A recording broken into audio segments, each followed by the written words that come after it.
সম্মানীয় বিধায়ক মুজিবুর রহমানের আমরা দ্বিতীয়বারের জন্য ভোট দিয়ে দলগা সমষ্টিটা আমরা উন্নয়ন করার জন্য সব রাজ্যের থেকে একজুট হয়ে তালা চাবি ভোট দিয়ে যাতে আমরা পাশ করে দিয়ে দিতে পারি। কারণ দলগা সমষ্টি উন্নয়ন কাম যদি করছে এক ইউডিএফ দলের থেকে মুজিবুর রহমান বিগত 3.5 বছরে, কারণ 5 বছর সময় আছি, তার 1.5 বছর প্রায় লকডাউনই আছি। 3.5 বছরে যেখানে উন্নয়ন করছে 15 বছরে ওই রকম উন্নয়ন হয়। কারণ 15 বছরে যেখানে কাম করছিল তার থেকে 3.5 বছর বহুত গুণে উন্নয়ন কাম হয়েছে।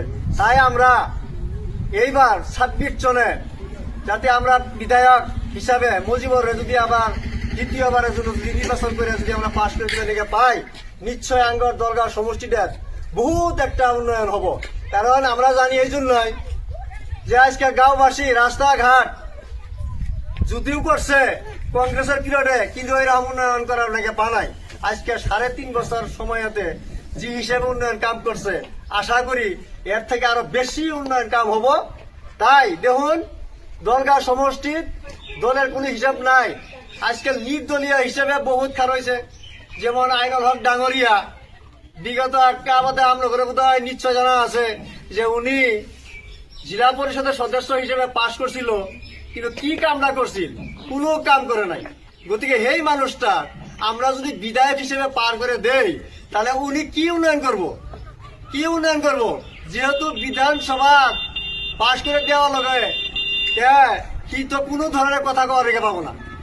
কারণ বিধানসভা যদি কথা কওয়া রেখে না পায়, কাম তাহলে কিভাবে নিয়ে যাবো? গতিকে উপযুক্ত হিসেবে ক্যান্ডিডেট মুজিবুর রহমান ডাঙরিয়াই আছে।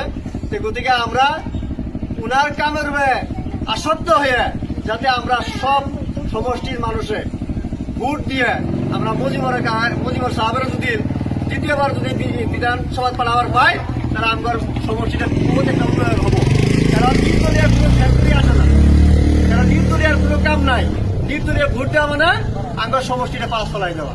গতিকে সবার রাজ আপনার একটা অনুরোধ, আপনারা সবাই মুজিবুর সাহেবের ভোট দিয়ে জয়যুক্ত করবেন। তা আপনাদের মতামত কি?